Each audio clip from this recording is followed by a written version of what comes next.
tal, estimados? Vamos a tratar de un tema muy importante dentro de la física, en el contexto de lo que es la mecánica. Este tema es el trabajo mecánico. Siempre que uno escucha la palabra trabajo, lo establece de inmediato como una labor, como una tarea a realizar. Bueno, en el contexto de la física, en el contexto de la mecánica, trabajo mecánico justamente tiene ese nombre, va muy ligado a esta idea primera que tiene uno de ser una labor. Justamente en el caso de la mecánica, cuando se habla de trabajo, es cuando se realiza una fuerza, ¿ya? Cuando se ejerce una fuerza sobre algún cuerpo y se logra de alguna manera algún tipo de desplazamiento, algún tipo de corrimiento de distancia recorrida, podemos decir que se ha realizado un trabajo mecánico. El trabajo mecánico, que lo simbolizamos con la letra W, en este caso va a corresponder al producto de la fuerza realizada por la distancia. El trabajo es una magnitud escalar. Recordemos que en física existen dos tipos de magnitudes, las escalares y las magnitudes vectoriales. Las escalares son solamente un tamaño, un módulo que viene acompañado algunas veces de la unidad. Sin embargo, los vectores nos traen mucha más información. Son magnitudes que además de tener tamaño como los escalares, tienen además una ubicación, ¿ya? Y tienen también un sentido de acción. Por ejemplo, la fuerza es un vector. Entonces, el trabajo corresponde a una magnitud escalar. O sea, el trabajo no tiene dirección, el trabajo no tiene un sentido de acción, no tiene una ubicación. El trabajo solamente tiene tamaño y unidad.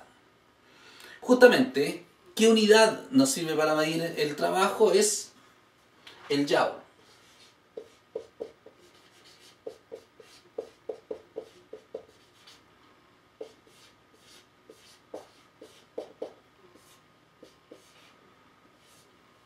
El Joule es una unidad que además se ocupa en la energía. Uno se preguntará, ¿pero cómo es posible que dos magnitudes distintas, como son la energía y el trabajo, tengan la misma unidad? Bueno, la razón, la explicación a esta pregunta es que son magnitudes que están, primero, tremendamente relacionadas, ¿ya? Cada vez que se realiza trabajo, se requiere de energía. Cada vez que hay transformación de energía, se produce trabajo, ¿ya? Entonces, muchas veces, cuantitativamente, hasta incluso coinciden. Por eso hay muchas relaciones entre el trabajo y la energía. En física, las unidades con que se mide una magnitud, comúnmente está desarrollada de la misma forma en que se calcula esa magnitud. Por ejemplo, en el caso del trabajo, se logra multiplicando la fuerza por la distancia. Bueno, la unidad Joule también se logra mediante este producto.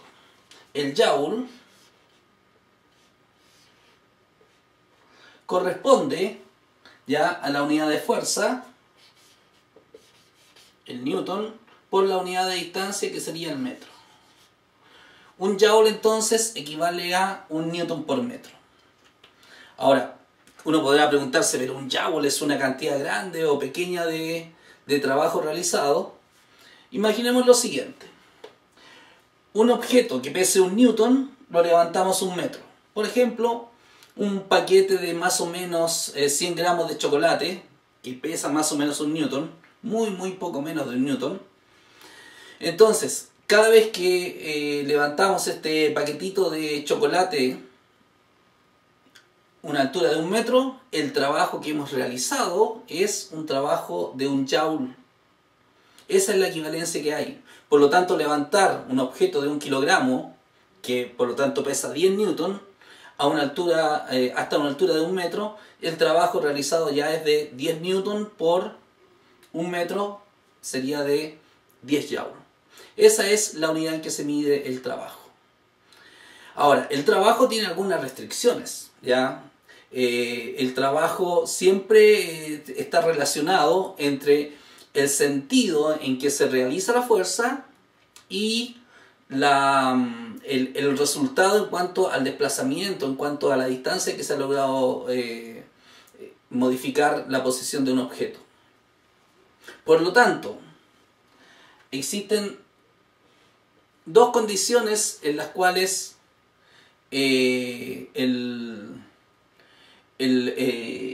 producto de fuerza por distancia nos da cero. O sea, en el fondo, aunque se realice fuerza, no siempre se logra realizar un trabajo. Por ejemplo, cuando la fuerza es perpendicular a la distancia que se logra recorrer. En ese caso, el trabajo es cero. ¿De qué estamos hablando en este caso? Cuando se realiza una fuerza, esta fuerza, recordemos, es un vector, tiene una línea de acción. Esta línea de acción, que en el fondo es el ángulo, ¿ya? Si es perpendicular al desplazamiento que se está realizando, podemos decir que esa fuerza no es la que logra este desplazamiento. La fuerza que logra el desplazamiento tiene que tener por lo menos una componente, tiene que ser por lo menos tener un cierto ángulo, obviamente distinto de 90, para que sea de alguna forma la autora, esta fuerza, del trabajo que se está desarrollando. Otro caso en que el trabajo es cero es cuando, a pesar de una gran fuerza ejercida, el desplazamiento simplemente es cero. La distancia que se logra recorrer es cero.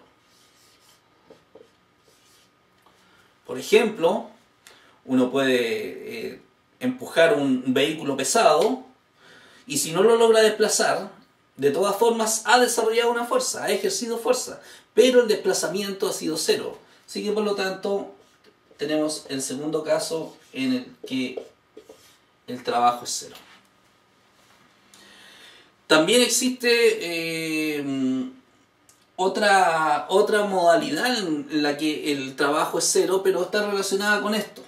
Cuando el objeto vuelve a la posición de inicio, ¿ya? Ahí en el fondo estamos diciendo que se ha desplazado, ¿ya?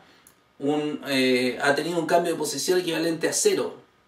Por lo tanto, cada vez que, por ejemplo, uno arrastra un objeto y vuelve a la misma posición donde comenzó a arrastrarlo, el trabajo que ha realizado es cero, aun cuando haya gastado mucha energía, ¿ya? Así que siempre que estemos con el tema del trabajo, de inmediato se nos aparece la energía como una variable que siempre hay que tener en cuenta, ¿ya? Hay una relación tremendamente estrecha entre trabajo y energía. Veamos un ejemplo sencillo de cálculo de trabajo. En una superficie, ¿no es cierto?,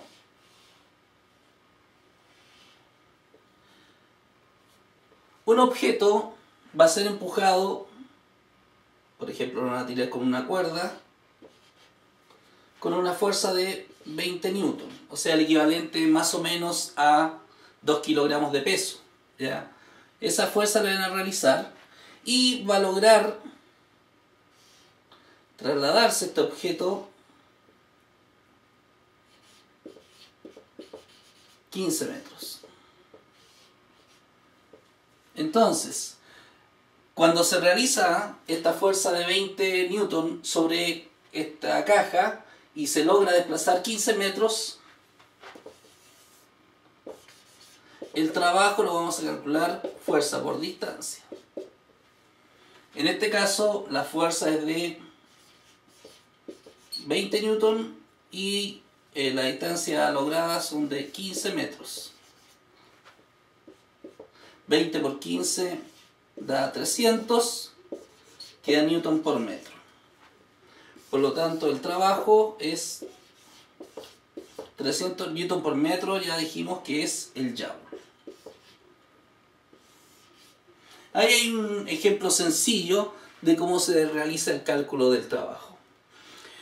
Por lo tanto, cada vez que se realiza una fuerza se logra un desplazamiento, se logra un cambio de posición, estamos en presencia de el trabajo mecánico.